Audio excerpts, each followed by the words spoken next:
রসগোল্লার পরে জিআই পণ্যের স্বীকৃতির অপেক্ষায় গোপালগঞ্জের ব্রোঞ্জের গহনা। মুকসুদপুর উপজেলার জলিরপাড় গ্রামে ব্রোঞ্জের গহনা তৈরির ঐতিহ্য শত বছরের। দেশের গণ্ডি পেরিয়েও রয়েছে যার কদর। গোপালগঞ্জ প্রতিনিধি সজীব বিশ্বাসের তথ্য ছবিতে দেখব ডেস্ক রিপোর্ট। গোপালগঞ্জ শহর থেকে ৩৫ কিলোমিটার দূরে মুকসুদপুর উপজেলার জলিরপাড় গ্রাম। শত বছর ধরে বংশ পরম্পরায় ব্রোঞ্জের গয়না তৈরি করেন এই গ্রামের মানুষ। গড়ে উঠেছে গয়নার বাজারও। এখান থেকেই সারা দেশে ছড়িয়ে পড়ে কারুকার্যময় সব গয়না। একসময় জলিরপাড়ে গয়না যেত ভারতের বাজারেও। ভারতের ব্যবসায়ীরা জলিরপাড়কে ছোট কলকাতা বলতেন। তবে তেমন সুদিন আর নেই। নানা সমস্যায় পূর্বপুরুষের পেশা ছেড়েছে অনেক পরিবার। জিআই পণ্যের স্বীকৃতি পেলে ফের দেশে বিদেশে সম্প্রসারিত হবে বাজার। সেজন্য সরকারের পৃষ্ঠপোষকতা ও সহযোগিতা প্রত্যাশা করেন কারিগররা।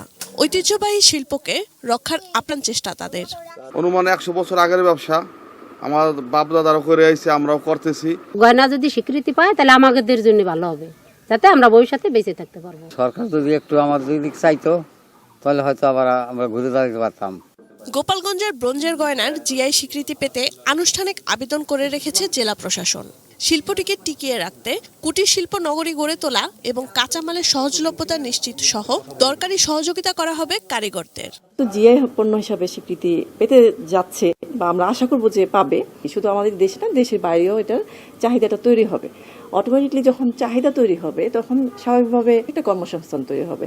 তাদের একটা নগরী করে দিচ্ছি আমরা জায়গা দিয়ে, বিশেষ ব্যবস্থাপনায়, এবং তাদের বিশেষ ডিজাইন দিচ্ছি যাতে তাদের দেশে বিদেশে এই বঞ্চিত গহনা চাহিদা বৃদ্ধি পায়। বিশেষত্ব ও বৈশিষ্ট্যে অনন্য গোপালগঞ্জের ব্রোঞ্জের গয়না। রসগোল্লার জিআই স্বীকৃতি পাওয়ার পর গয়না স্বীকৃতির অপেক্ষায় জেলাবাসী। Sanjida Silvia, desk report, ATN news.